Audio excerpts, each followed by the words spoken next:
그날 공기는 차갑지도 따뜻하지도 않았습니다. 그저 묘지의 침묵만이 제 숨을 누르고 있었죠. 엄마, 나 합격했어. 말이 채 끝나기도 전에 낯선 부부가 제게 다가왔습니다.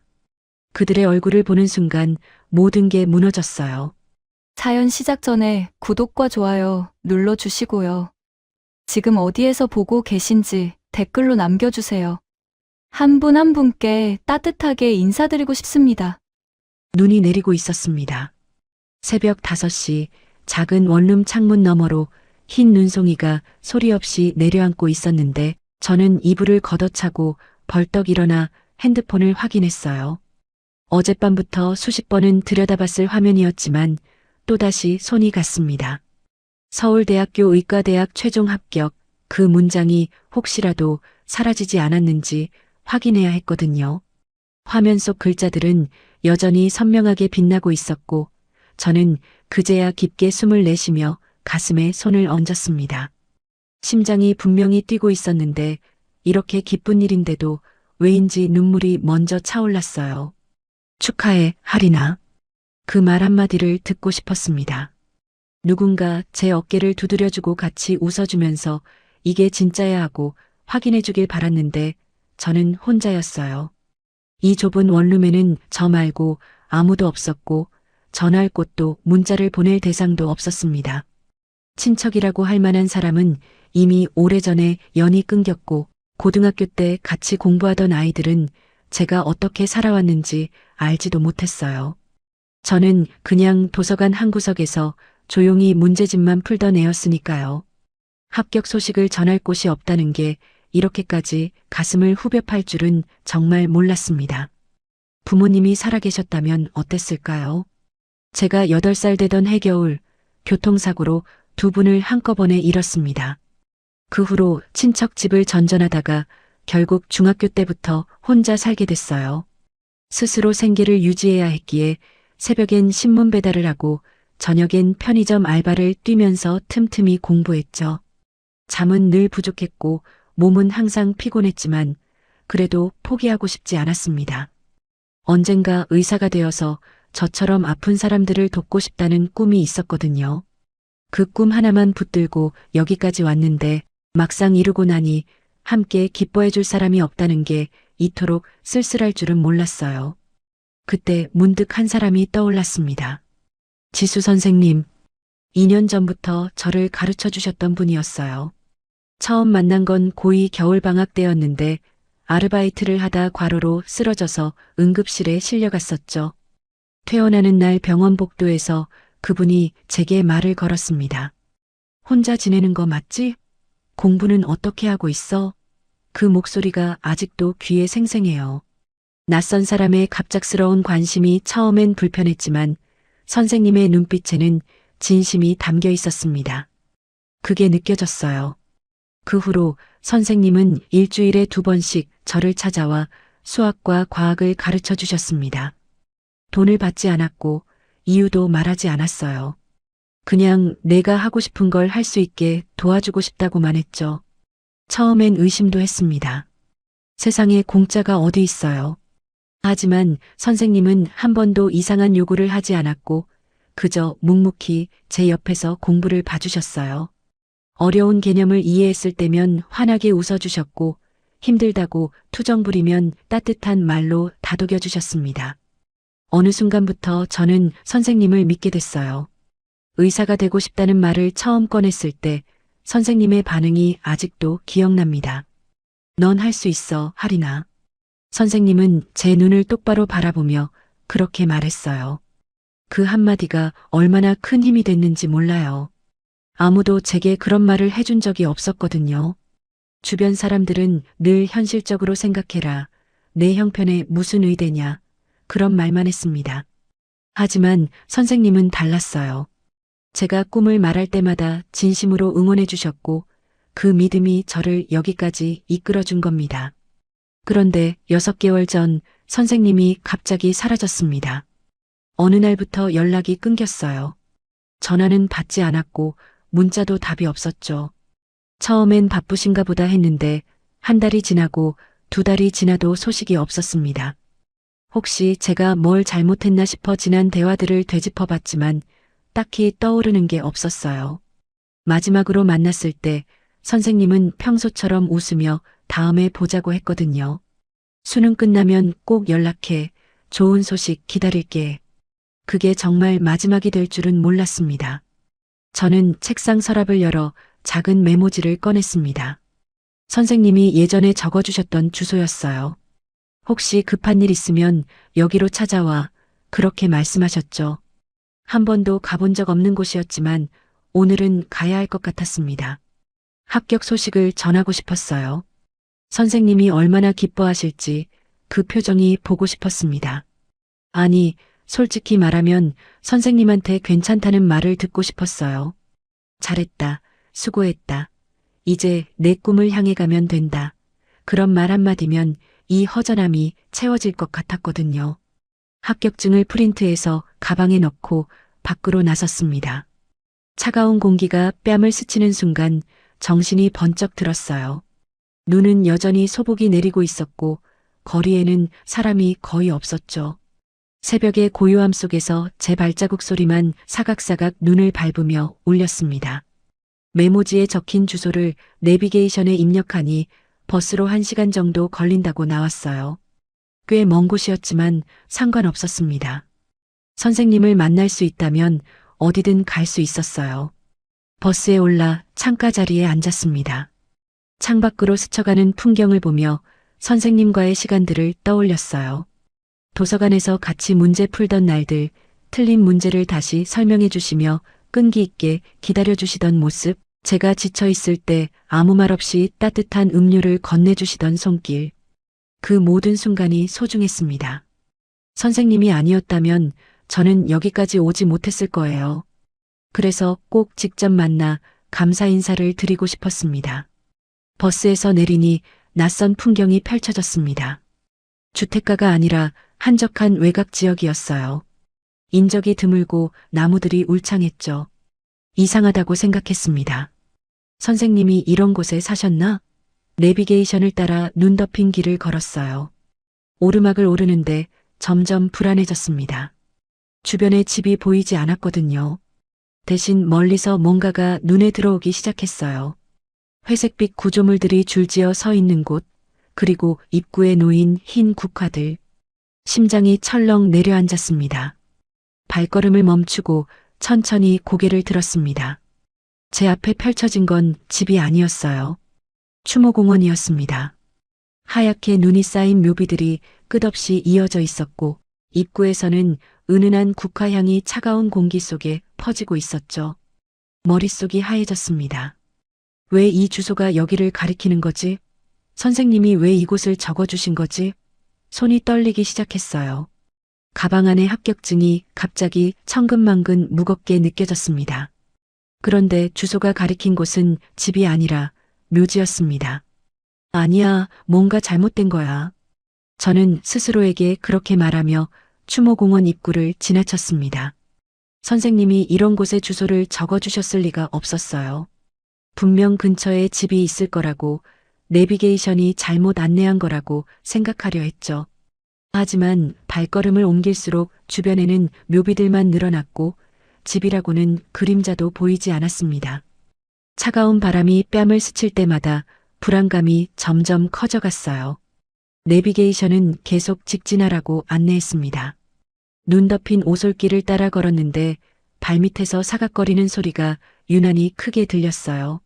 심장이 미친 듯이 뛰었고 손끝은 차갑게 굳어가고 있었죠. 제발 아니길, 제발 내가 잘못 찾아온 거길. 그 생각만 반복하며 언덕을 올랐습니다.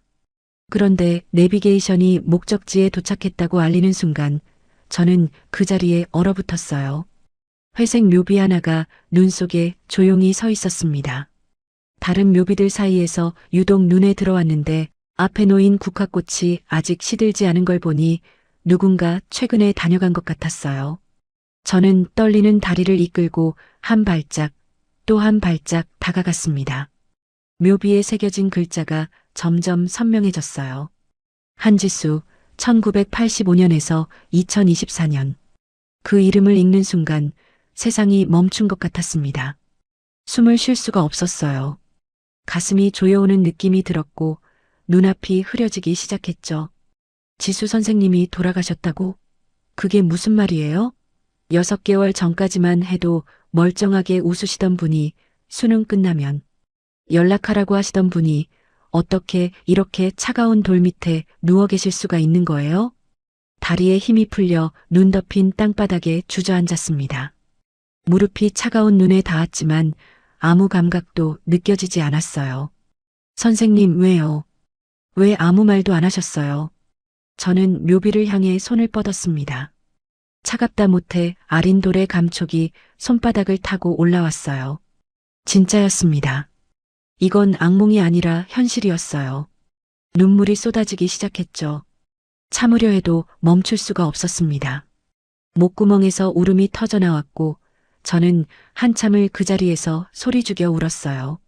합격했어요, 선생님. 제가 해냈어요. 서울대 의대에 붙었다고요. 선생님이 그렇게 응원해 주셨잖아요. 넌 할 수 있다고, 꼭 될 거라고 했잖아요. 그런데 왜 지금 여기 계시는 거예요? 왜 제가 기쁜 소식 들고 왔는데 이렇게 차가운 돌덩이만 마주해야 하는 거냐고요. 목소리가 갈라졌지만 멈출 수 없었습니다. 하고 싶은 말이 너무 많았는데 들어줄 사람이 없었어요. 가방에서 합격증이 떨어져 눈 위에 흩어졌습니다. 바람에 종이가 펄럭였지만 주울 힘조차 없었어요. 그 종이 한 장을 보여드리려고 이 먼 길을 왔는데 선생님은 이미 여기 안 계셨습니다. 아니, 계시긴 했죠. 하지만 더 이상 웃어주실 수 없는 모습으로요. 저는 묘비의 이마를 기대고 한참을 울었습니다. 눈발이 제 등에 소복이 쌓이는 것도 몰랐어요. 왜 말씀 안 하셨어요? 아프셨으면 말씀하셨어야죠. 제가 뭐라도 했을 텐데, 병원에라도 같이 갔을 텐데. 선생님은 늘 저한테만 잘해주시고 본인 얘기는 한 번도 안 하셨잖아요. 어디 사시는지도, 무슨 일 하시는지도, 가족이 있으신지도 몰랐어요. 물어보면 그냥 웃기만 하셨거든요. 그때 더 물어볼 걸, 더 관심 가질 걸 후회가 밀려왔습니다. 고맙다는 말을 제대로 못했어요. 선생님 덕분에 여기까지 왔다고, 선생님이 아니었으면 포기했을 거라고 그 말을 직접 하고 싶었는데, 수능 끝나면 꼭 찾아뵙겠다고, 합격하면 가장 먼저 연락드리겠다고 약속했었는데요. 저는 약속을 지키려고 왔는데 선생님은 이미 안 계셨어요. 너무 늦었습니다. 모든 게 너무 늦어버렸어요. 얼마나 시간이 흘렀는지 모르겠습니다. 무릎이 시려왔고 손끝은 감각이 없어졌어요. 하지만 일어나고 싶지 않았습니다. 이 자리를 떠나면 정말로 선생님과 영원히 이별하는 것 같았거든요. 조금만 더 있고 싶었어요. 선생님 곁에요. 그때였습니다.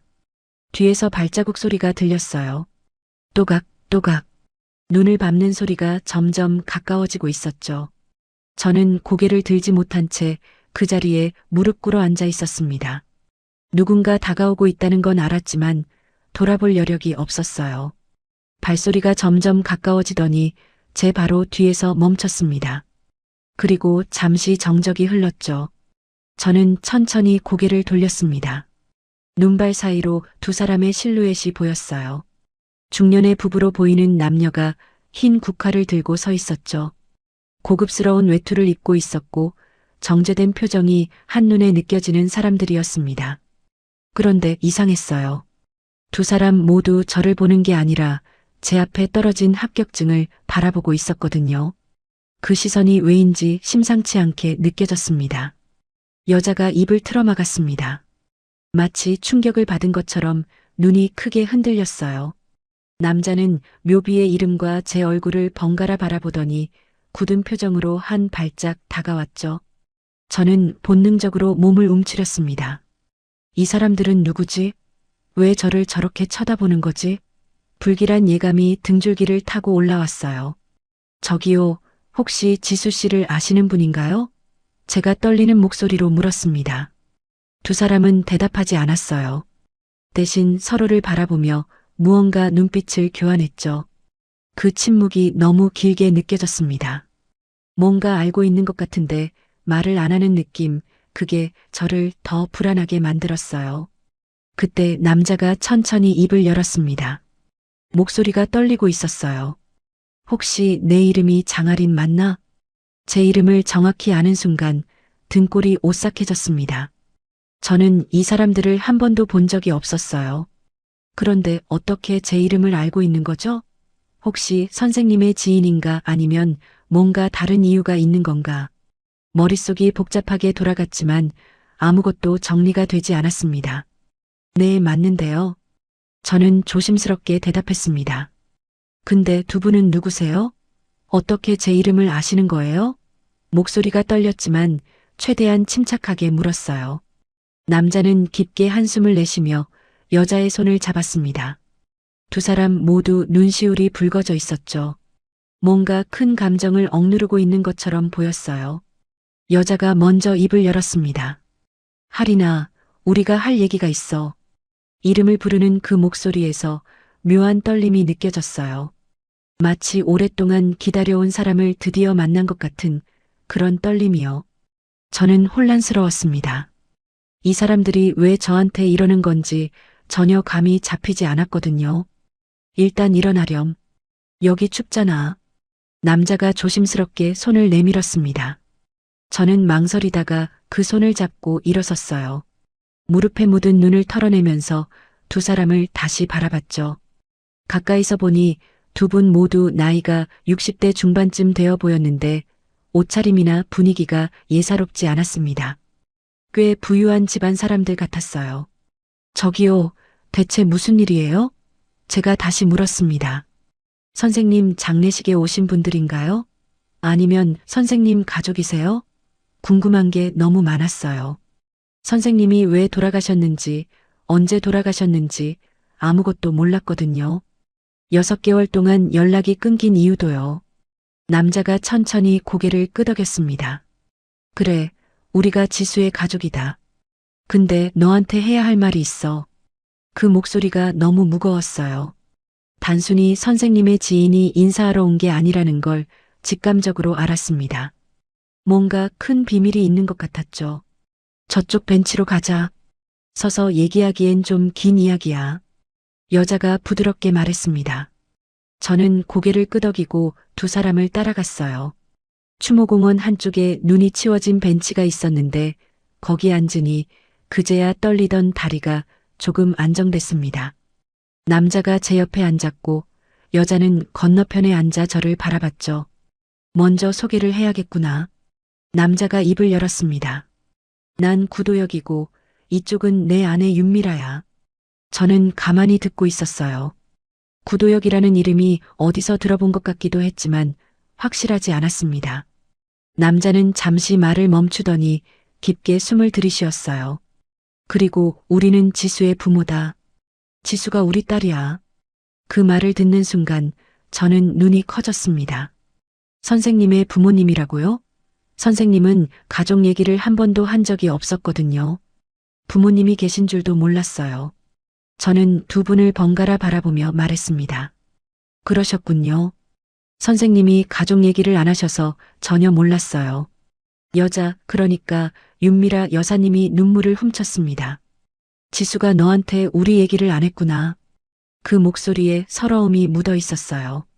저는 어떻게 반응해야 할지 몰라서 그냥 가만히 앉아 있었죠. 분위기가 심상치 않았습니다. 단순히 선생님의 부모님을 만난 것 치고는 뭔가 이상했어요. 하리나, 구도혁 회장님이 제 이름을 불렀습니다. 우리가 내 이름을 아는 이유가 있어. 그리고 내가 왜 지수 묘지에 왔는지도 알 것 같아. 저는 긴장했어요. 심장이 다시 빠르게 뛰기 시작했죠. 무슨 말씀이세요? 제가 물었습니다. 회장님은 잠시 침묵하더니 품에서 작은 봉투를 꺼냈습니다. 낡아 보이는 노란색 봉투였는데 안에 서류 같은 게 들어있는 것 같았어요. 이걸 보면 알게 될 거다. 회장님이 봉투를 제게 내밀었습니다. 저는 떨리는 손으로 그걸 받아들었죠. 봉투를 열자 여러 장의 서류가 나왔습니다. 맨 위에 있는 건 출생증명서였어요. 저는 무심코 내용을 읽기 시작했는데 갑자기 숨이 멎는 것 같았습니다. 출생아 이름 장아린, 생년월일 2006년 3월 15일, 모한지수.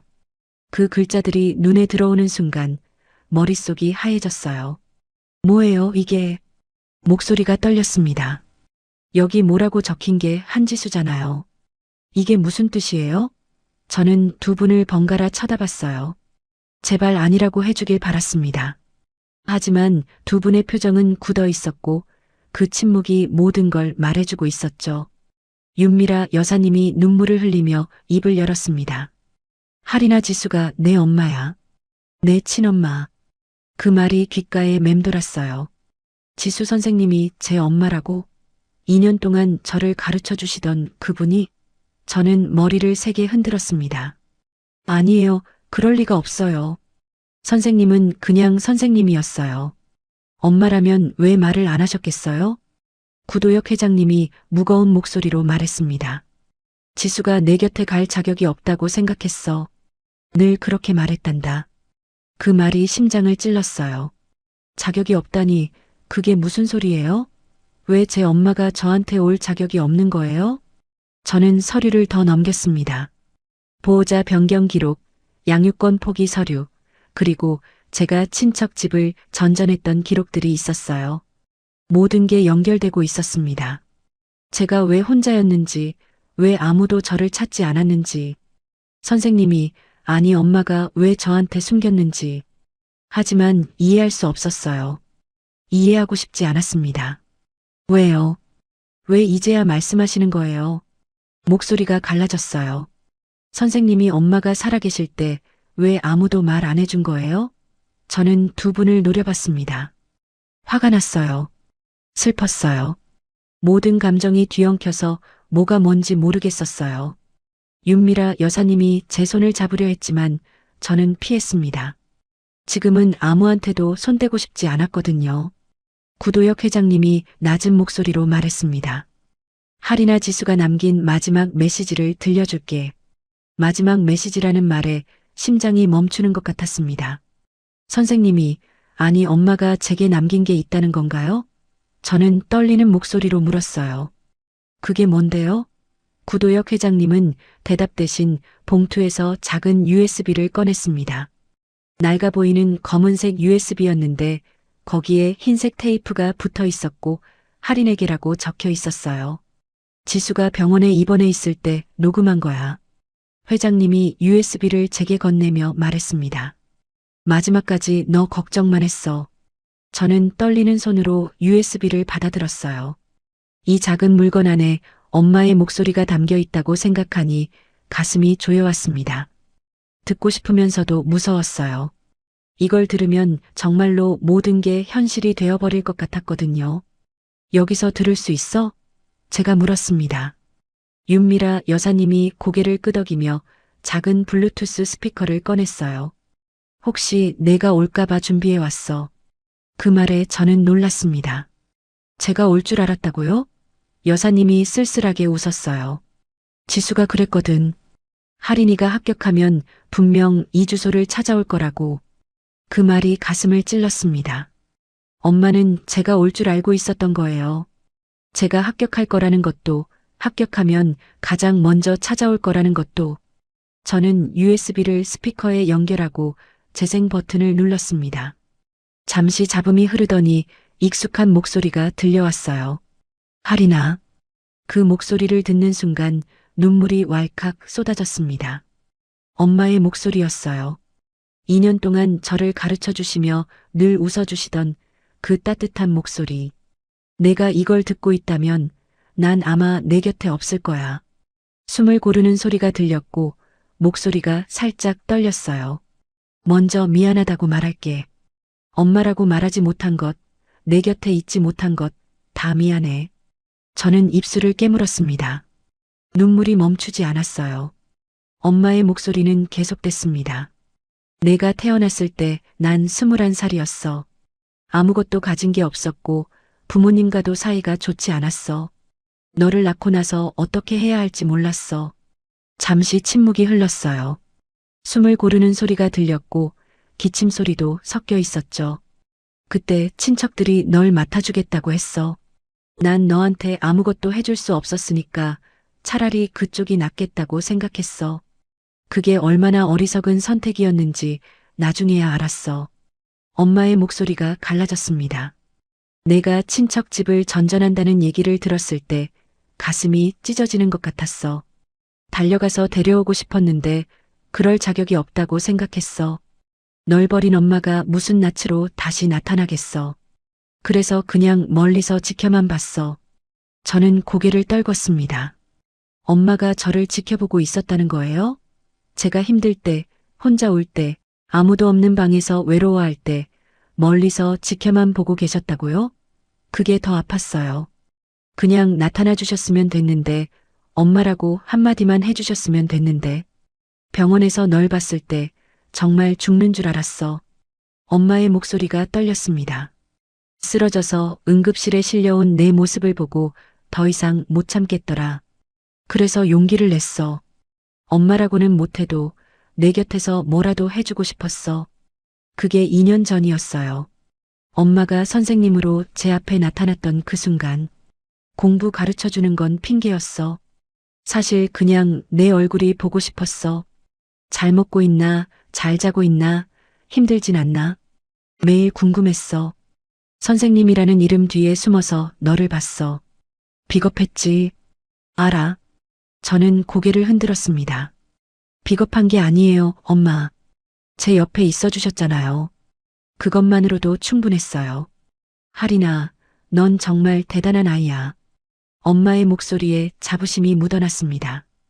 혼자서 그 모든 걸 견뎌내고 꿈을 향해 달려가는 널 보면서 얼마나 자랑스러웠는지 몰라. 넌 의사가 될 거야. 아니, 됐을 거야. 이걸 듣고 있다면 분명 합격했을 테니까. 저는 합격증을 꺼내 들었어요. 맞아요, 엄마, 제가 해냈어요. 엄마가 믿어줬으니까 할 수 있었어요. 미안해, 하리나. 끝까지 엄마라고 못한 게 미안해. 목소리가 점점 작아지고 있었어요. 힘이 빠지는 게 느껴졌습니다. 하지만 알아줘. 난 널 정말 사랑했어. 매일 밤 내 이름을 부르면서 잤어. 내가 행복하길, 건강하길, 꿈을 이루길 빌었어. 기침 소리가 들렸고 숨 넘어가는 듯한 소리가 이어졌습니다. 이제 시간이 얼마 안 남은 것 같아. 마지막으로 할 말이 있어. 저는 숨을 죽이고 들었어요. 하리나, 부모님을 만나면 내 얘기를 들어줘. 우리 부모님이 널 찾아갈 거야. 그분들한테 많이 화났을 거야. 하지만 한 번만 기회를 줘. 내가 못한 걸 그분들이 해줄 수 있을 거야. 저는 옆에 앉아 있는 두 분을 바라봤습니다. 구도혁 회장님과 윤미라 여사님, 제 외조 부모님이었어요. 두 분 모두 눈물을 흘리고 계셨죠. 사랑해, 하리나. 엄마가 못다한 사랑, 내가 받을 자격이 있어. 행복해야 해. 꼭. 마지막 말이 끝나고 잡음만 흘렀습니다. 저는 한참 동안 그 자리에 얼어붙어 있었어요. 엄마의 목소리가 아직도 귓가에 맴돌았습니다. 윤미라 여사님이 조심스럽게 제 손을 잡았습니다. 이번엔 피하지 않았어요. 하리나. 여사님의 목소리도 떨리고 있었어요. 지수가 우리한테 부탁했어. 내가 혼자가 아니라는 걸 알려달라고. 저는 고개를 들어 여사님을 바라봤습니다. 눈물에 젖은 얼굴이었지만 그 눈빛에는 진심이 담겨 있었어요. 구도혁 회장님이 낮은 목소리로 말했습니다. 하리나, 우리가 잘못했어. 지수를 내쫓은 것도, 널 찾아보지 않은 것도 다 우리 잘못이야. 그 고백이 무겁게 다가왔어요. 엄마가 왜 저를 포기해야 했는지, 왜 혼자 저를 키울 수 없었는지, 그 뒤에 어떤 사연이 있었는지 조금씩 보이기 시작했습니다. 저는 다시 묘비를 바라봤습니다. 한지수라는 이름이 눈 속에서 희미하게 빛나고 있었어요. 엄마, 마음속으로 불러봤습니다. 이제야 엄마라고 부를 수 있게 됐는데 엄마는 여기 안 계시네요. 하리나. 회장님이 다시 입을 열었습니다. 지수가 남긴 마지막 선물이 있어. 그 말에 저는 고개를 돌렸어요. 회장님이 품에서 또 다른 봉투를 꺼냈습니다. 노란색 봉투였는데 아까 것보다 두꺼웠어요. 이건 뭔데요? 제가 물었습니다. 회장님이 봉투를 열며 대답했어요. 지수가 병원에서 마지막까지 준비한 거야. 내 미래를 위해서. 봉투 안에서 서류 뭉치가 나왔습니다. 맨 위에는 제 이름으로 된 통장 사본이 있었어요. 이게 저는 숫자를 보고 숨이 멎었습니다. 상상도 못한 금액이었거든요. 엄마가 어떻게 이 돈을요? 회장님이 쓸쓸하게 웃었습니다. 지수가 간호사로 일하면서 모은 거야. 10년 넘게. 한 푼도 안 쓰고 다 내 이름으로 저축했어. 눈물이 또 쏟아졌습니다. 엄마는 저를 위해 평생을 살았던 거예요. 멀리서 지켜보면서 선생님이라는 이름 뒤에 숨어서 끝까지 저만 생각하면서 제가 뭘 해드린 게 있다고 이렇게까지 해주신 거예요. 할인아. 윤미라 여사님이 제 어깨를 감쌌습니다. 지수는 내가 의사가 되길 정말 바랐어. 이 돈은 내 꿈을 위한 거야. 학비 걱정 없이 공부하라고.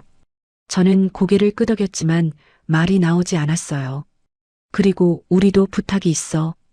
회장님이 조심스럽게 말을 이었습니다. 우리랑 같이 살지 않겠니? 가족이 되어줄 수 있니? 그 질문이 귓가에 맴돌았습니다. 가족이라는 단어가 낯설게 느껴졌어요. 19년 동안 혼자였는데 갑자기 가족이 생긴다고요? 저는 묘비를 바라봤습니다.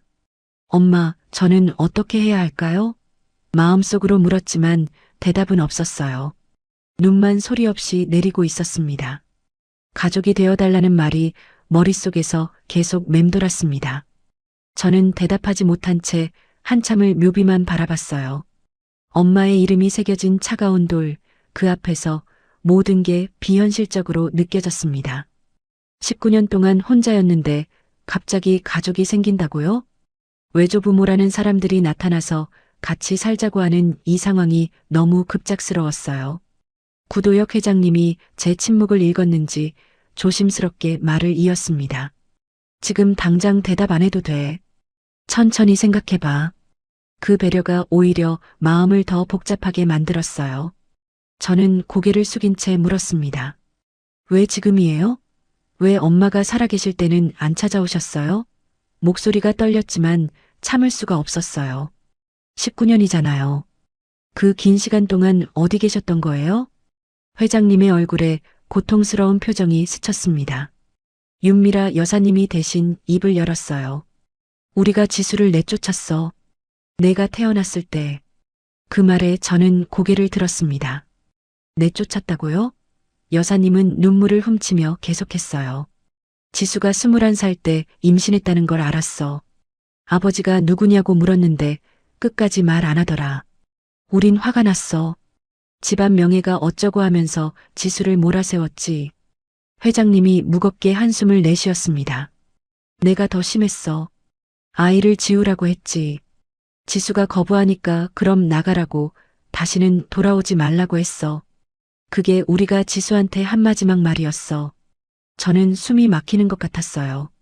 엄마가 혼자서 저를 낳아야 했던 이유, 저를 키울 수 없었던 이유가 여기 있었던 거예요. 지수는 혼자 널 낳았어. 여사님의 목소리가 갈라졌습니다. 친척한테 널 맡기고 온갖 일을 하면서 살았어. 우린 그걸 나중에야 알았어. 지수가 병원에 입원했다는 연락을 받고서야. 저는 주먹을 꽉 쥐었어요. 그러니까 엄마가 아플 때야 찾아가신 거예요? 그때서야 딸이 보고 싶었던 거예요? 회장님이 고개를 떨궜습니다. 맞아, 우린 비겁했어. 지수가 건강할 때는 자존심 때문에 먼저 연락 못했어. 근데 말기 판정을 받았다는 얘기를 듣고서야 정신이 번쩍 들었지. 달려가서 무릎 꿇고 용서를 빌었어. 지수는 웃으면서 괜찮다고 했어. 원망 같은 거 없다고. 저는 믿을 수가 없었어요.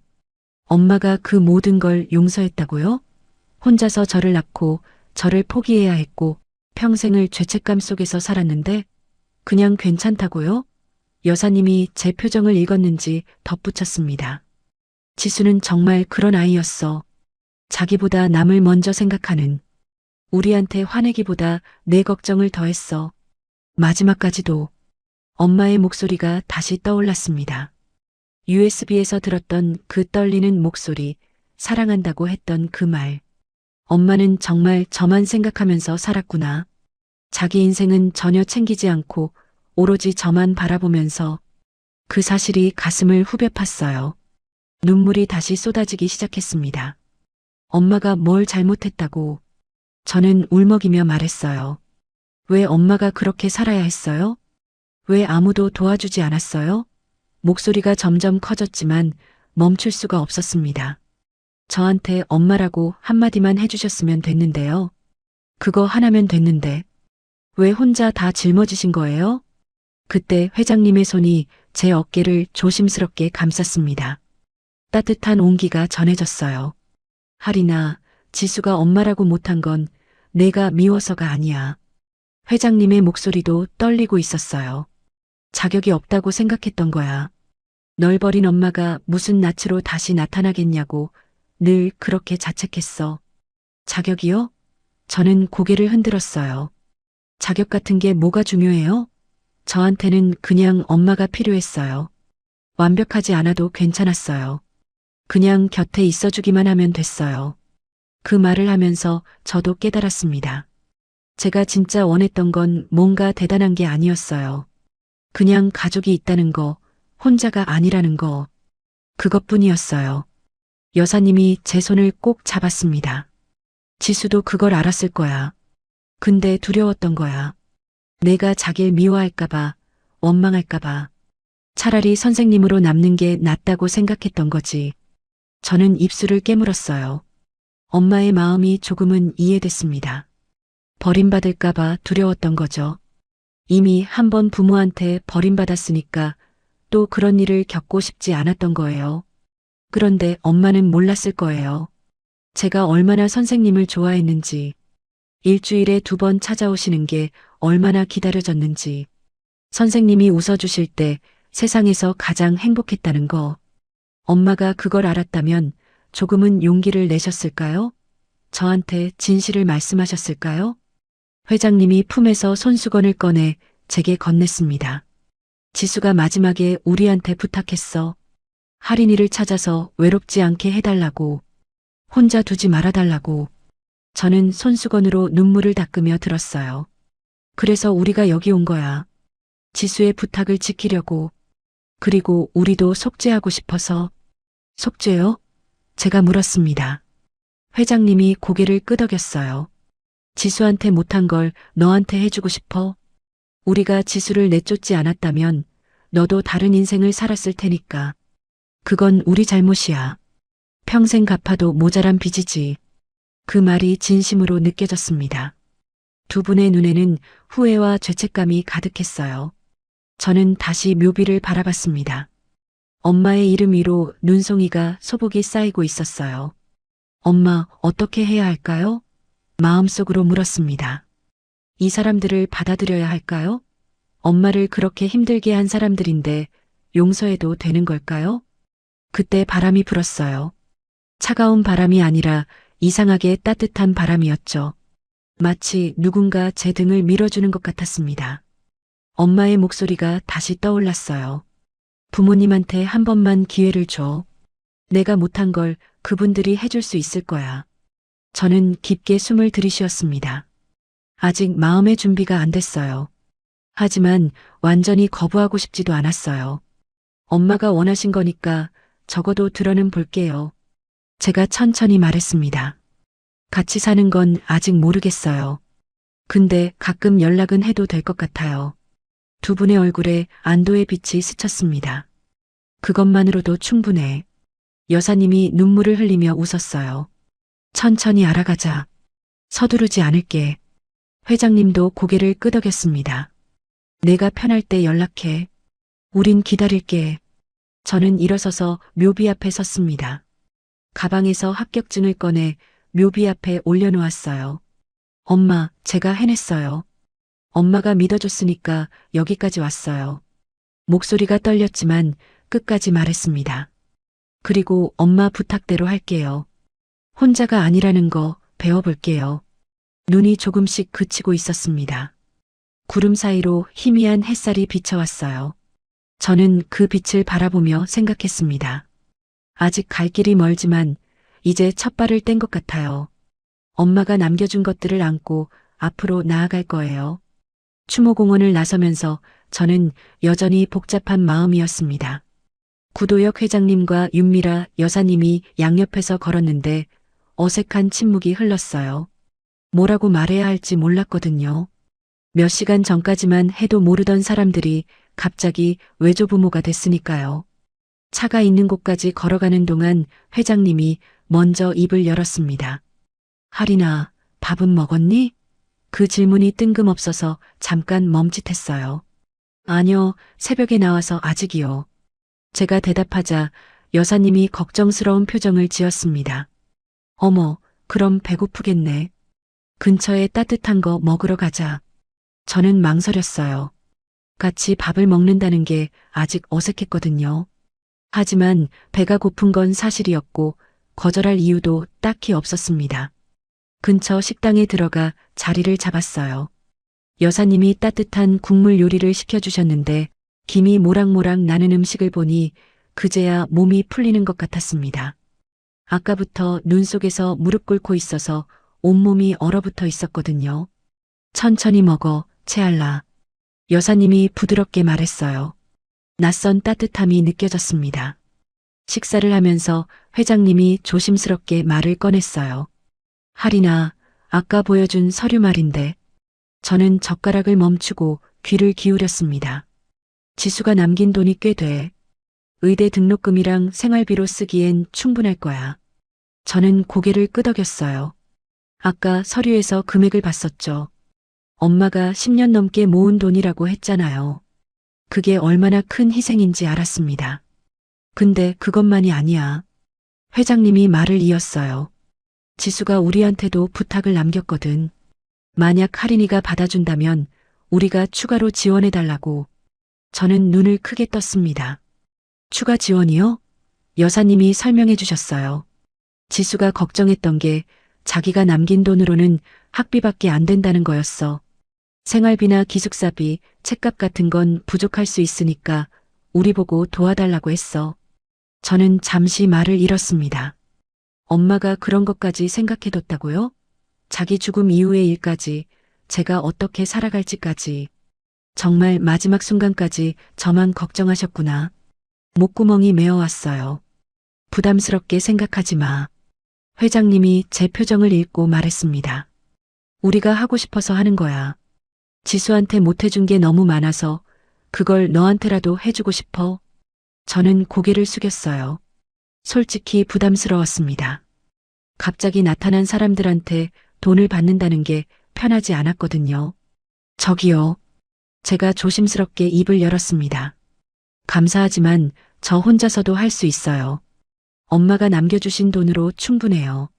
그 말에 두 분의 표정이 살짝 어두워졌어요. 하지만 저는 계속했습니다.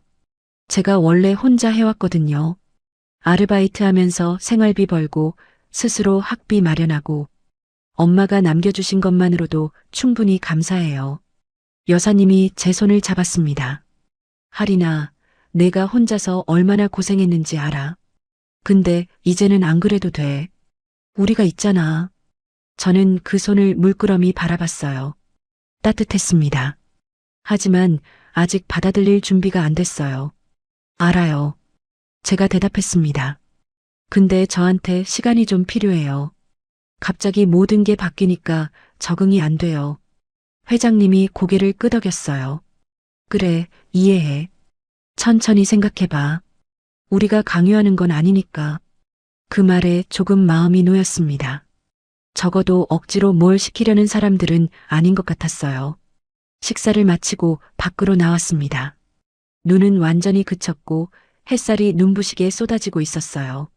여사님이 물었습니다. 하리나, 집까지 데려다 줄까? 저는 잠시 생각하다가 고개를 저었어요. 괜찮아요. 버스 타고 갈게요. 혼자 생각할 시간이 좀 필요해서요. 두 분은 아쉬운 표정을 지었지만 억지로 붙잡지 않았습니다. 그럼 연락처라도 교환하자. 회장님이 말했어요. 뭐 필요한 거 있으면 언제든 연락해. 저는 핸드폰을 꺼내 번호를 교환했습니다. 외할아버지, 외할머니라고 저장해야 하나 고민하다가 그냥 이름으로 저장했어요. 아직은 그렇게 부르기가 어색했거든요. 버스 정류장까지 걸어가면서 저는 오늘 있었던 일들을 되짚어 봤습니다.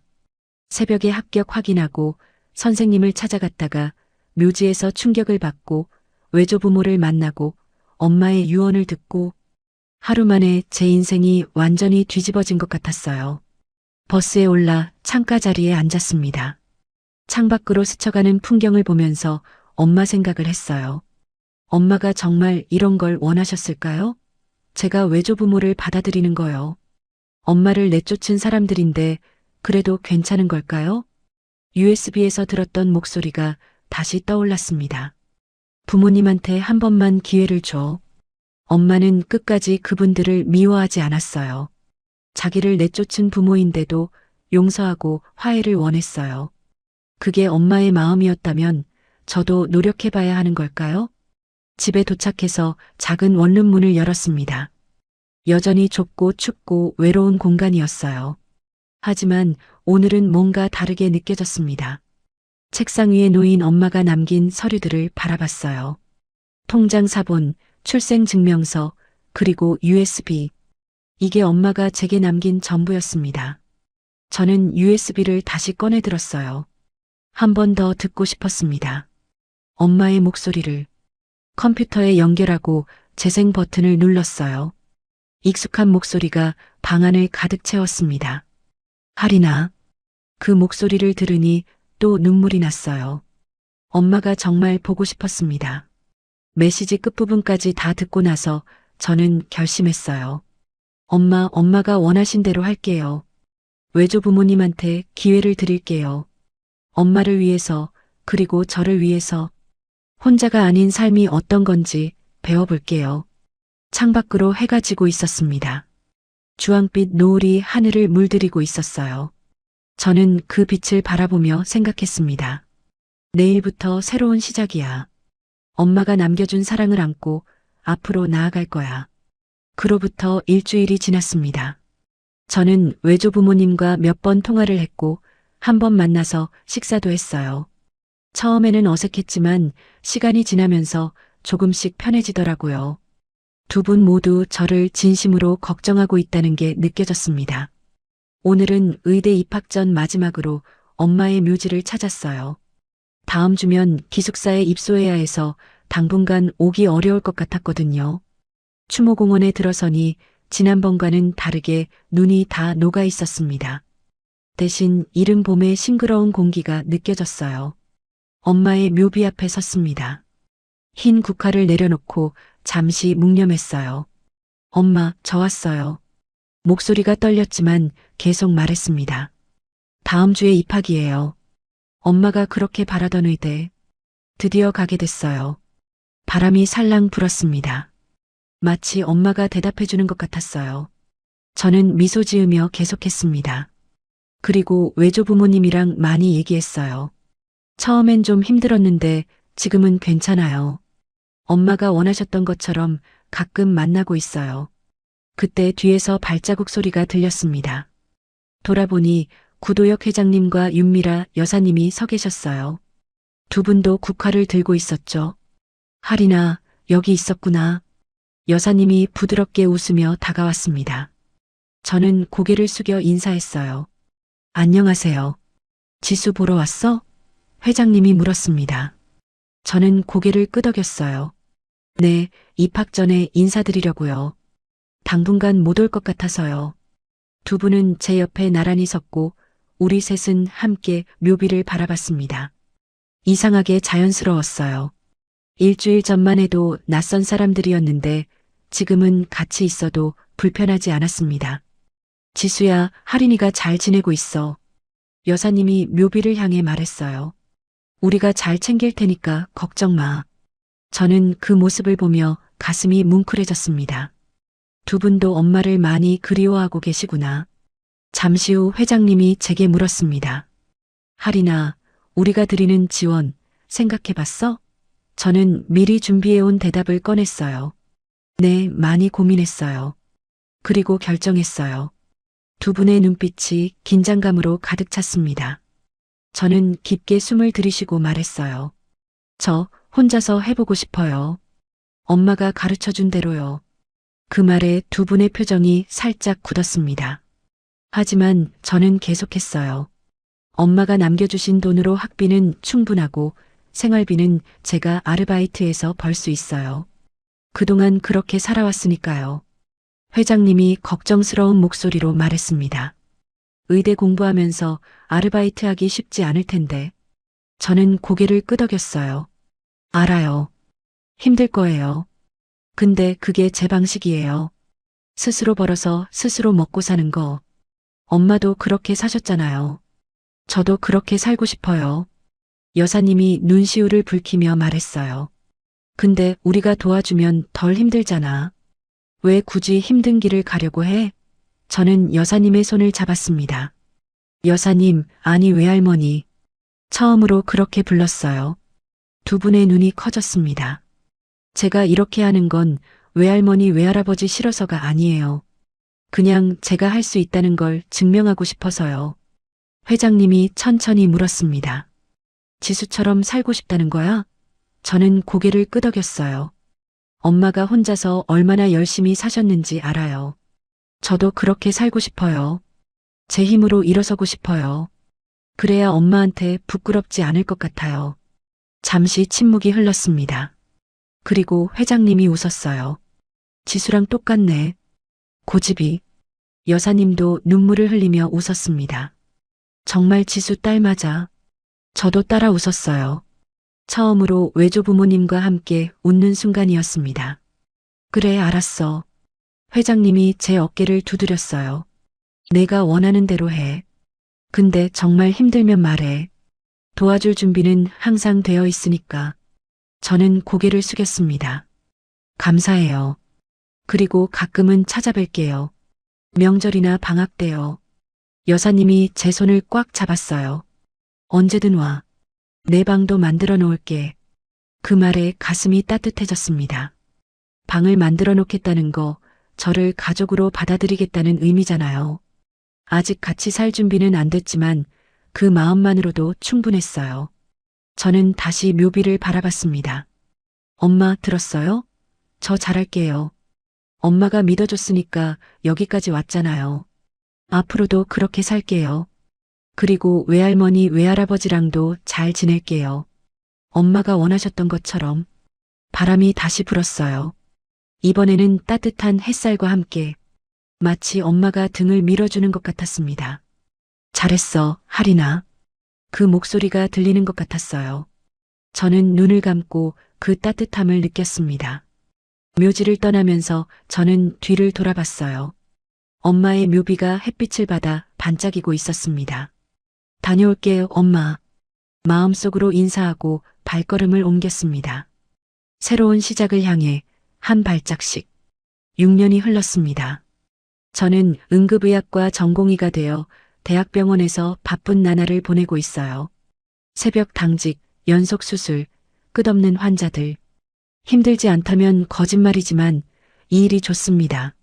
누군가의 생명을 살린다는 건 정말 값진 일이거든요. 오늘은 오랜만에 쉬는 날이에요.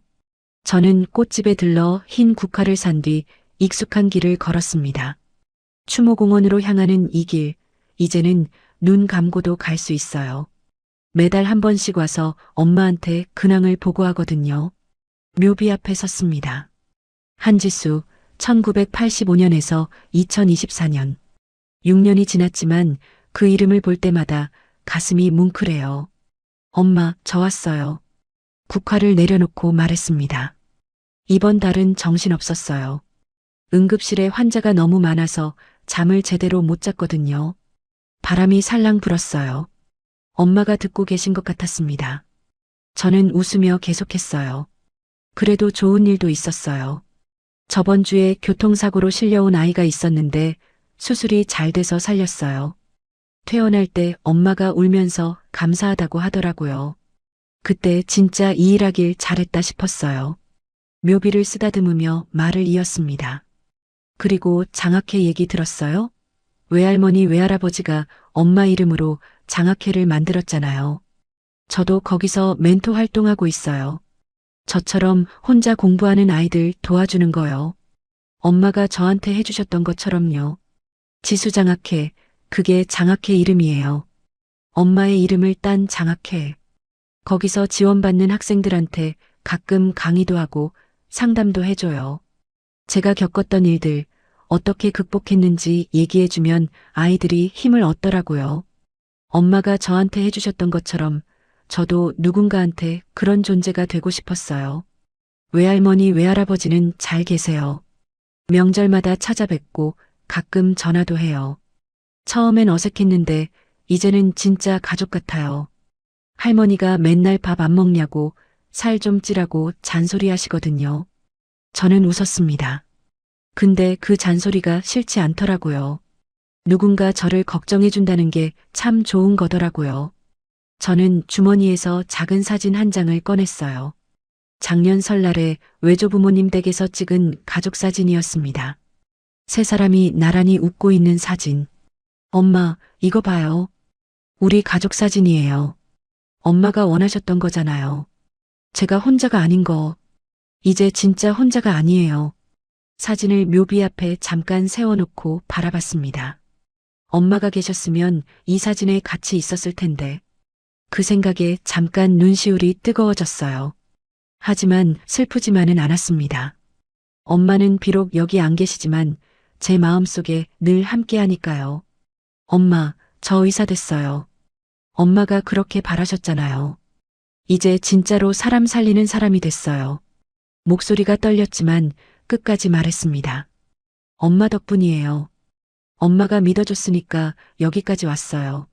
엄마가 남겨주신 사랑으로 여기 서 있는 거예요. 바람이 따뜻하게 불었습니다. 구름 사이로 햇살이 쏟아져 내렸어요. 마치 엄마가 웃어주시는 것 같았습니다. 저는 눈을 감고 그 따뜻함을 온몸으로 느꼈어요. 엄마, 걱정 마세요. 저 잘 살고 있어요. 힘들 때도 있지만 버틸 수 있어요. 엄마가 남겨주신 것들이 있으니까. 그리고 이제 저도 누군가한테 그런 존재가 될 거예요. 엄마가 저한테 해주셨던 것처럼 희망이 되어줄 거예요. 사진을 다시 주머니에 넣고 일어섰습니다. 다녀올게요, 엄마. 다음 달에 또 올게요. 묘비를 한번 쓰다듬고 발걸음을 옮겼어요. 추모공원을 나서는데 핸드폰이 울렸습니다. 외할머니였어요. 할인아, 저녁에 시간 돼? 할아버지가 삼겹살 먹고 싶대. 저는 웃으며 대답했습니다. 네, 갈게요. 당직 끝나면 바로요. 전화를 끊고 하늘을 올려다봤습니다. 파란 하늘에 구름이 두둥실 떠가고 있었어요. 문득 엄마의 목소리가 들리는 것 같았습니다. 할인아, 잘했어. 저는 미소 지으며 걸음을 옮겼습니다. 엄마, 보고 있죠? 저 이제 진짜 괜찮아요. 혼자가 아니에요.